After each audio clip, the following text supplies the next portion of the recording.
In my younger days, I was a park ranger, deployed in a particularly remote stretch of woods.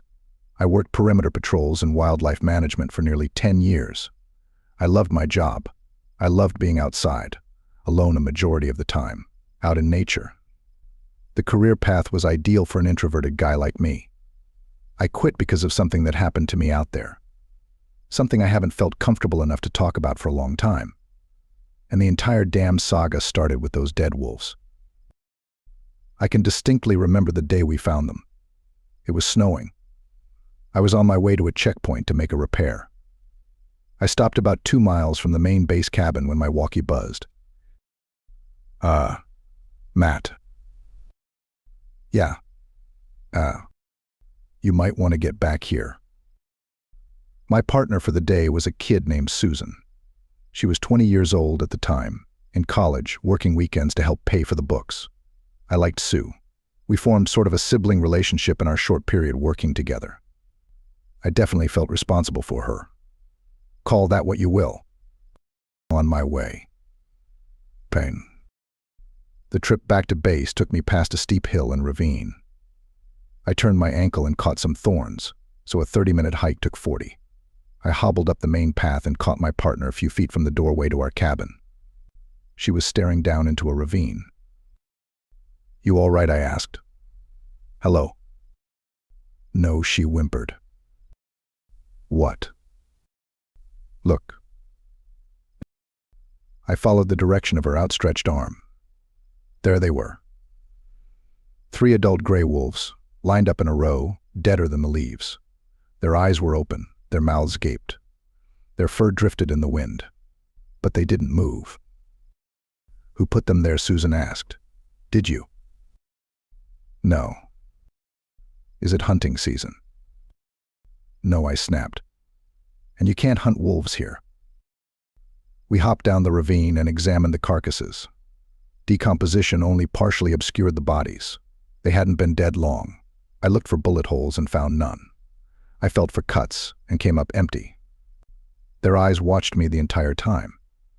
The deep shades of orange and yellow and green looked so beautiful, even in death.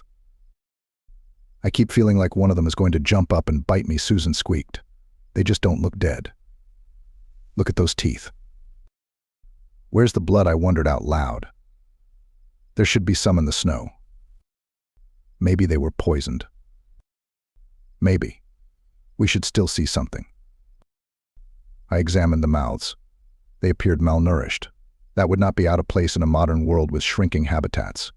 I gestured for help and we rolled over each of the bodies. I dug deeper and performed a thorough check. Maybe not. Not a single wound. Nothing. Susan stared back at me. I hated this part, being the senior, the old head, the one who makes decisions. I didn't know what the hell to do with him. I knew we had clear evidence of illegal poaching. The wolves didn't line themselves up, but the poachers didn't take anything. They didn't shoot anything. They just left them here. I also knew we had about an hour until the next wave of snow hit the area. Maybe they knew that too. All right, let's get the tarp. Susan grabbed a large black piece of canvas. We covered the animals and buried the ends in the ground to shield them from the wind. By the time we finished, the sprinkles overhead turned into an onslaught, and my feet had begun to freeze. All right, let's get inside. We hustled for the cabin. Rain, snow, or shine, somebody had to be up on that mountain. But we had a game plan for storms like these. We suspended patrols. Sue downloaded a bunch of her favorite shows. I dug into my reading list. The night could actually be quite cozy if all went right. Of course, that night, nothing went right. We locked up around daybreak. The storm escalated from there onwards. I stepped outside every now and again to track the snowfall. We tallied 3 feet by midnight. I turned the pages on my favorite novella. Sue snored through a telenovela. I drifted to sleep for an hour, maybe more. We woke up to a vicious pounding on the door. 3 a.m. I got to my feet. Sue stirred. I checked my alerts, but nobody called us. The pounding erupted once more before it quickly receded. Footsteps retreated down the steps. We waited. Should we answer? I guess. Maybe they need help. Seems like a weird way to ask. I opened the door. I didn't see it at first. Nothing appeared out of the ordinary. Snow caked up in the distance. Trees cracked and swayed. I smelled something burning. Then Sue screamed. In seconds, my entire world flipped upside down. Flames danced from the bathroom. Smoke billowed out from the roof. The entire cabin was on fire.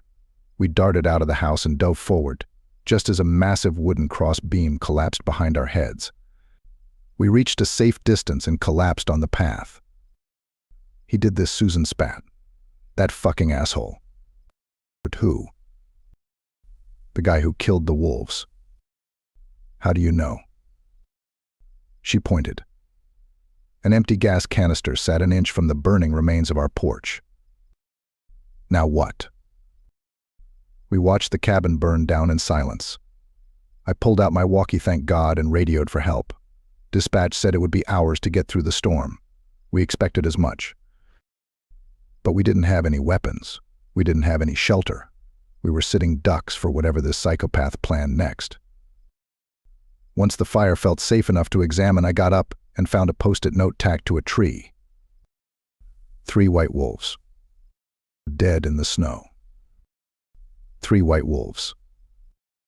All in a row. Catch him. Catch him. And don't let him go. 3 witchy women. Dead in the snow. 3 witchy women. All in a row. Catch him. Catch him. And don't let him go. In some parts of the woods, the difference between life and death is often just 4 well-built walls. That's it. A front door and a lock is all that separates you from pale death and a puckered butt. There's lots of ways it can happen.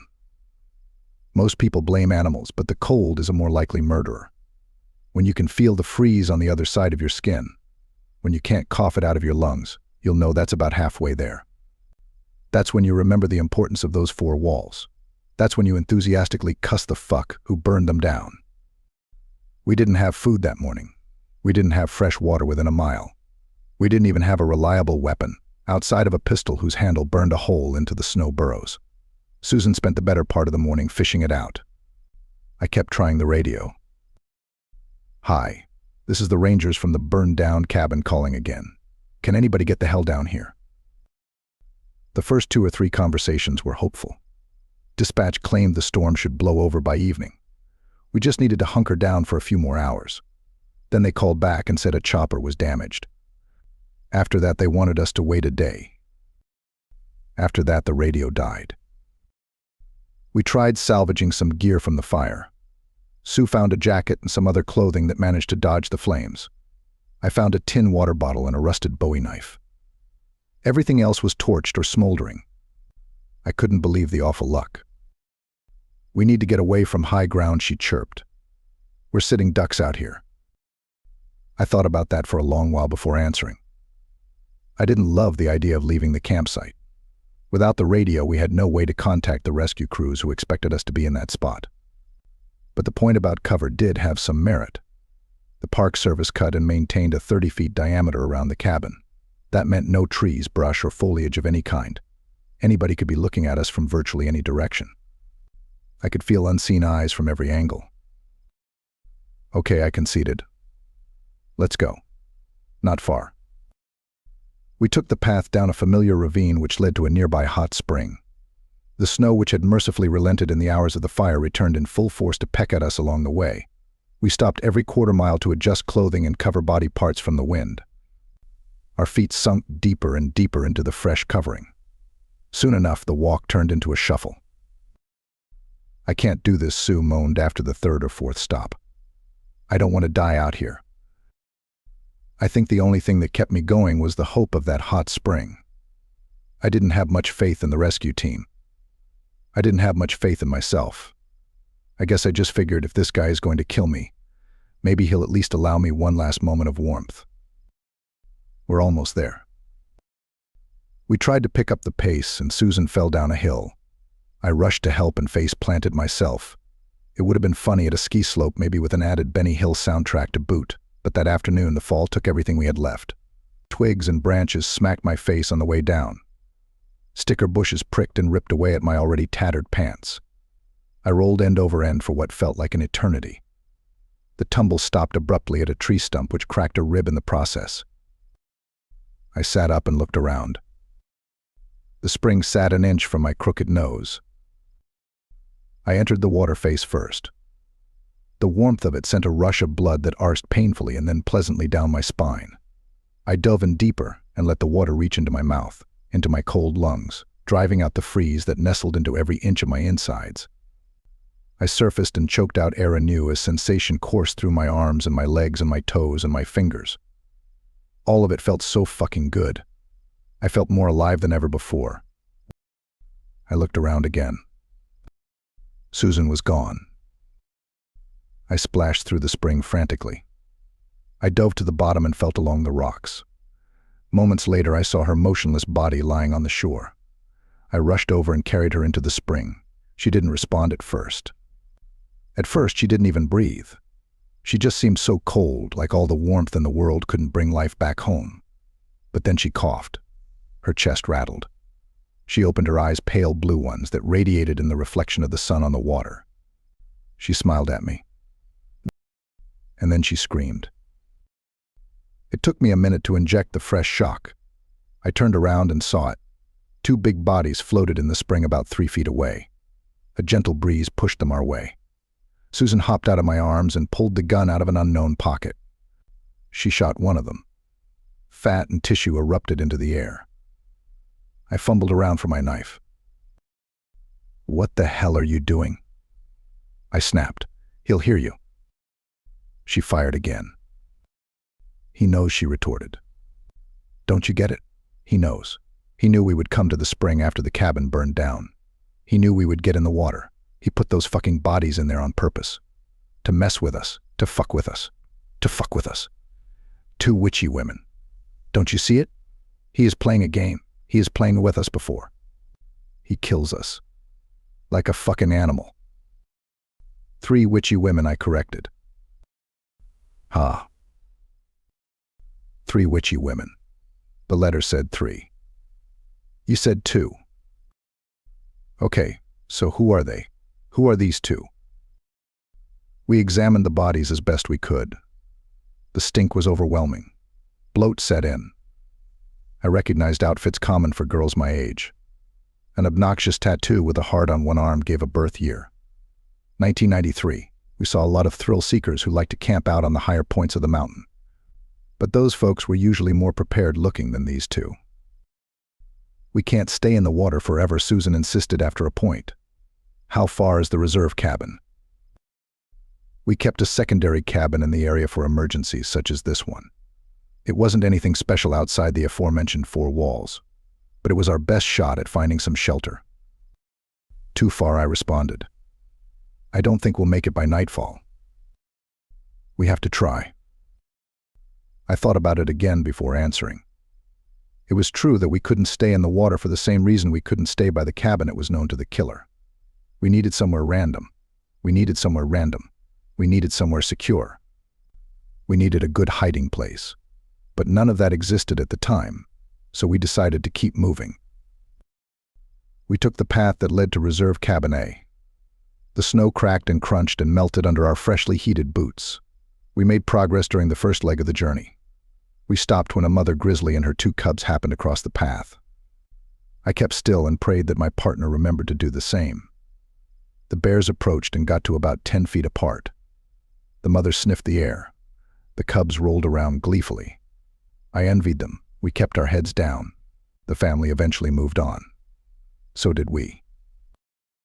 We picked up the pace and made it about halfway through the journey by nightfall. Susan wanted to keep going. I wanted to scale a tree. We argued about that for a little bit. I couldn't understand why she would want to travel in the dark. "You are completely blind out there," I insisted. "Animals, killers, not to mention the cold." "You're just as vulnerable to that as me," she snapped. "Especially sitting still. The trees give us cover." The sun fell sometime during that discussion. A pack of wolves started howling nearby. Susan took that opportunity to hop up the tree. What if he has a chainsaw, she asked while we got settled. He would knock us right over. Who carries around a chainsaw in the woods, I laughed. Kinda inefficient. You know who. I guess. What do you think he wants? I didn't know. Maybe he's protecting the woods. From what I asked. I don't know. From us, she muttered. You know, people are awful. Look at all the shit we've seen them do here. Fires, pollution, gender reveal parties. I thought about it. Doesn't seem like the right way to go about it. What? He started a fire himself. To get rid of us. And the women. Who knows what they did? He killed them. We don't know that she insisted. Maybe they were already dead. I guess. We sat in silence for a bit. You know, we are probably going to die out here. I nodded. Yeah, probably. She sniffed. But there's worse places to die, you know, than in the woods. With you. That caught me off guard. Thanks. Don't mention it. Almost twice your age, you know. Please stop. Happy to. We fell asleep like that, laughing dumbly, arguing over our survival chances against a killer whilst 20 feet in the air hiding from one. I woke up a little while after and she was snoring on my shoulder. I woke up again and she was gone. It was daylight. I climbed down the rings of the tree and re-entered the forest. The prior night's snow had turned into melts which made many streams at every hill and slight incline along the way. The rushing water obscured most sound. I listened closely and heard footsteps. Somebody was running. I shouted into the morning stillness and let the birds scatter. Then I started to run too. I didn't know where to go. I didn't even think about it. Then I found a hill. I ran to the top and looked out into the woods about 50 feet below. I saw a flash of red, the jacket from the fire. Susan's jacket. She stopped. She turned a corner abruptly and fell down into the snow. She made a horrible sound as she tried to get up. She screamed and cried and begged. I wanted to help. I wanted to save her more than anything in the world. But then I saw him. He slipped out from the tree line as easily as the tide. He didn't stop. He didn't slow down. He had a horn mask over his head and a machete in his left hand. Susan shouted right until the moment he took that knife and stuck it in her head. It stayed pinned there like an axe in wood. Then he looked at me. I waited in dumbfound shock as the man dragged Susan's dead body up to the base of the hill. He left it there. He stared for a second dot. Then he raised one hand. 2. 2 from the creek. +1. Susan. That makes 3. Then he pointed at me. I ran. It's one thing to be alone in the woods with a plan. It's another to be lost. A lot of soon-to-be-dead people don't get the difference between the two. Either that, or they just realize it too late. The tallest mountains and the deepest caves are full of fucking assholes who thought they could do something when they couldn't. I've seen the aftermath myself. Bodies frozen in position. Naked from the waist down. Eyes still open and staring off into the distance like they'd just seen a friend from work. I didn't want to be one of them, just another pair of bright pants for the hikers to spot. And so I couldn't save the girl. I could barely save myself. I ran from a killer as fast as the snowbanks allowed. I didn't stop until I reached the burned-down remains of the ranger cabin. A familiar log by the aforementioned ravine with 3 dead wolves felt like home. I collapsed into the bark like a lazy boy as a thin trail of smoke receded into the early morning sky. It was raining. The lonely patter mixed in with the cracks and groans of the forest. I tried to forget, if only for a second, just to reset, but that didn't work. I kept picturing Sue's face when she saw the animals. The conversation ran over and over again in my head. There was something that went unsaid. I just couldn't place it. You all right? No. Clink, clack, clink. Clink, clack, clink. Part of me wanted to quit just then. A larger part was angry. I got up and sifted through the cooled remains of the cabin fire. I found a charred stick used to turn on an inexplicably high light switch on the wall and attached it to my knife like a bayonet. I swung into the air to test my weapon on a would-be attacker. The apparatus collapsed. Great. The sun slowly but surely rose in the distance. I guessed the time to be a little before 6, maybe later. I figured I had a couple hours before the first rescue crews arrived from the valley. They might have called folks down from Falaton. Maybe even out in the hills. Someone should have seen the smoke by now. It wouldn't be long.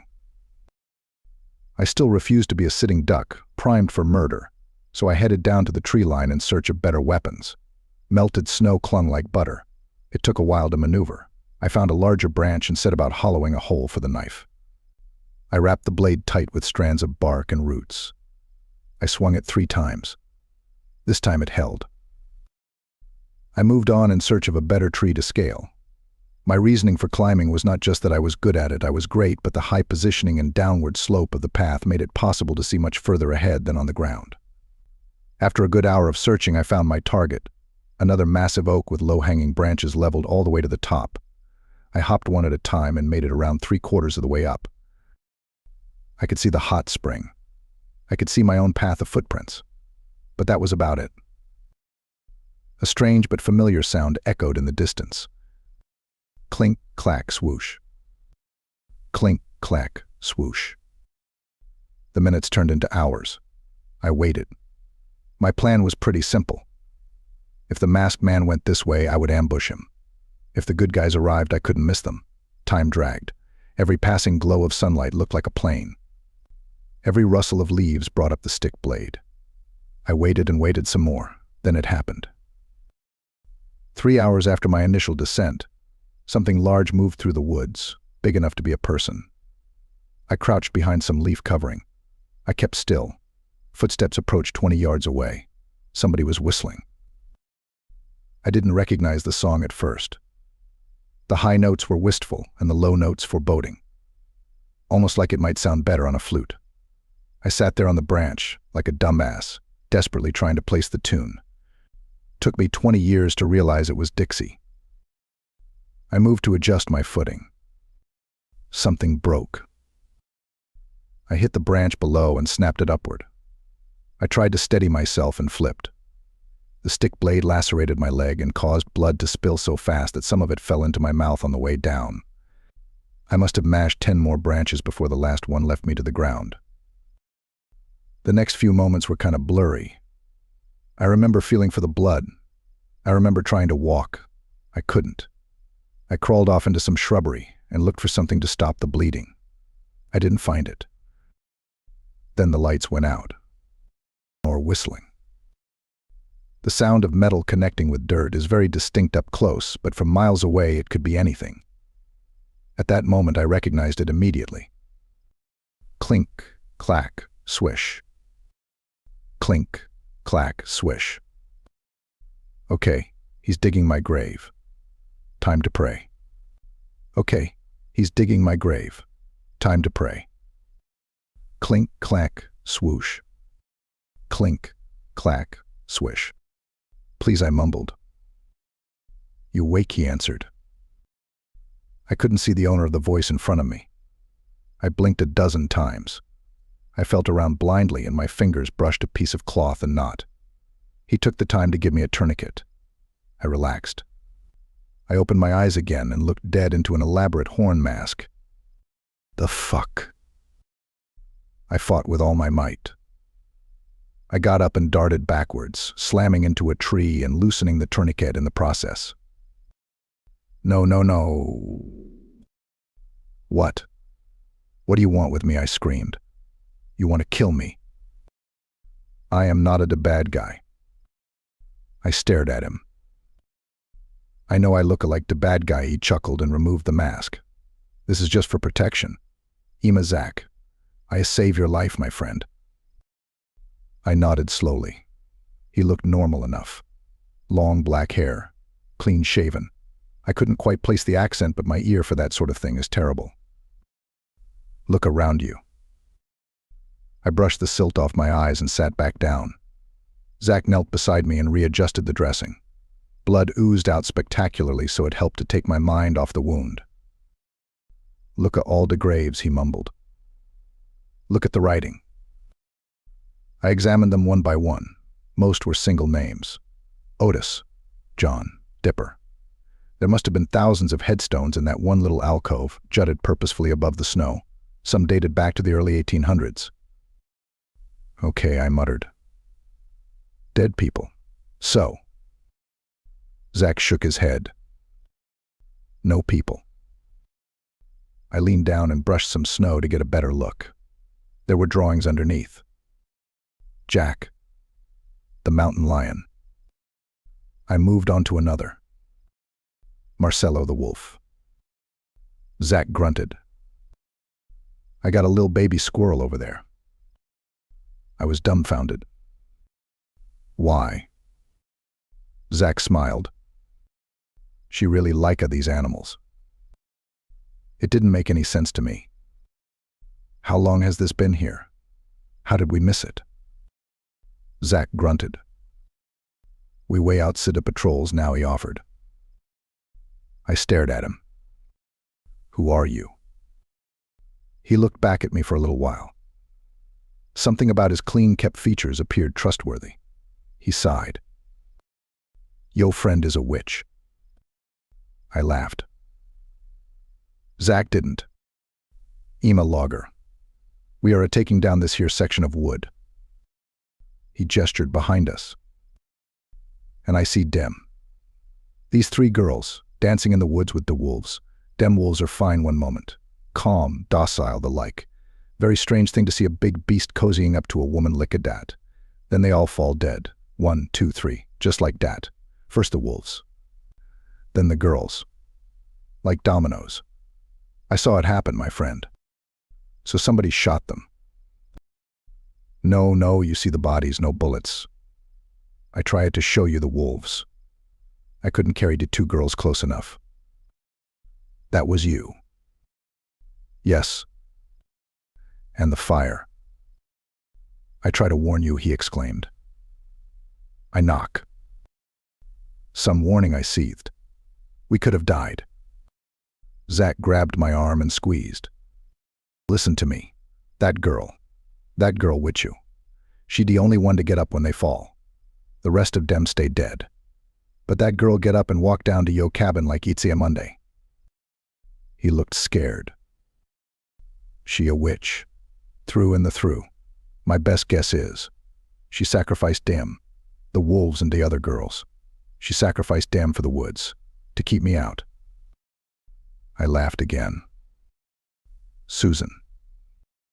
He nodded. If you'll call her dat, he mumbled. I want to know why. So then I come down here and see the graves.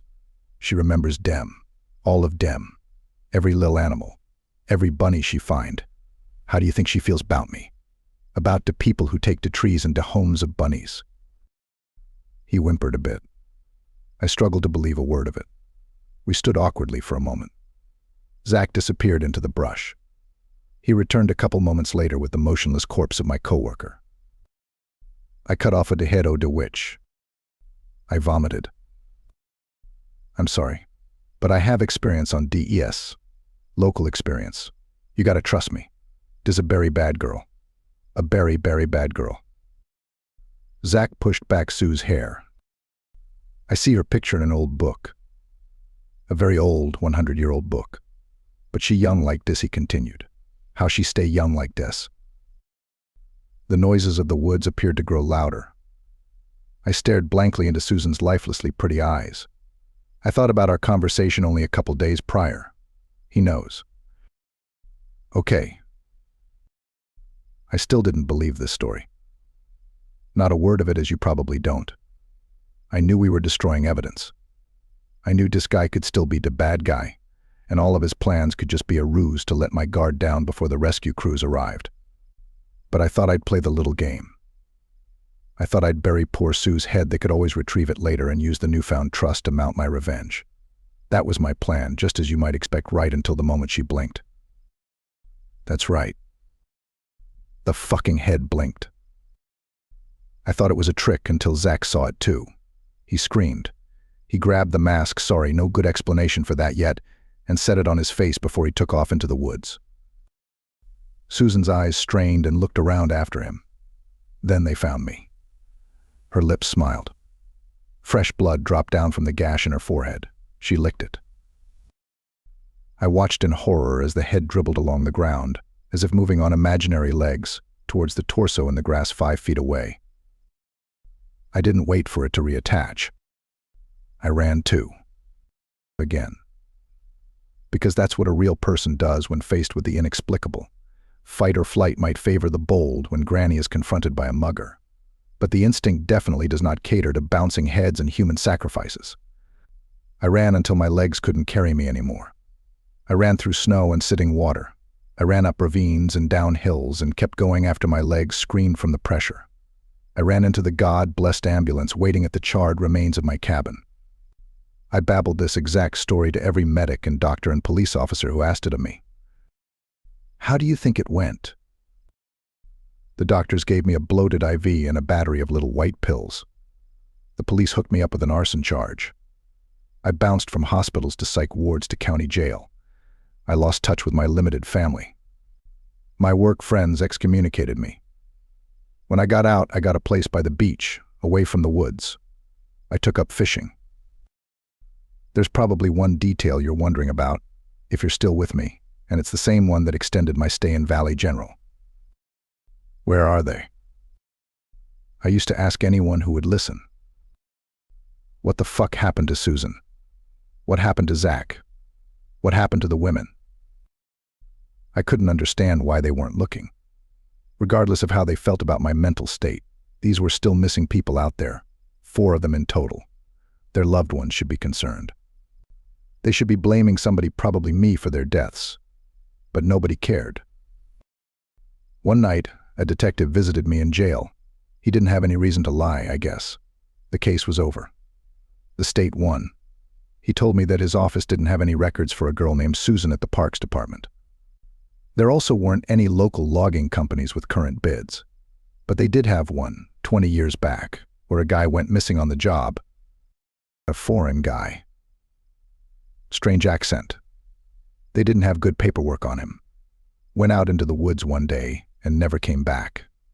I talked to the manager, the guy's still alive. And they said his name was Zach. He hesitated. I'm not saying I believe this shit, but I've lived in White Valley long enough to know about the witch. If you really say you saw her, really saw her, I'll tell the judge to go easy. And so they did. A few years later, 2 papers arrived in my mailbox. The pages were unaddressed and missing an envelope. The first piece was a Kodak picture of Zach, or at least what used to be Zach. His face was cut down the center and his ears were missing. The second piece was a poem. It's titled, The Thief of the Woods. 3 white wolves. Dead in the snow. 3 white wolves. All in a row. Catch him. Catch him. And don't let him go. 3 witchy women. Dead in the snow. Cat. 3 witchy women. All in a row. Catch him. Catch him. And don't let him go. 1 measly man. Dead in the snow. 1 measly man. Alone in a row. Stole from the woods and he never went home.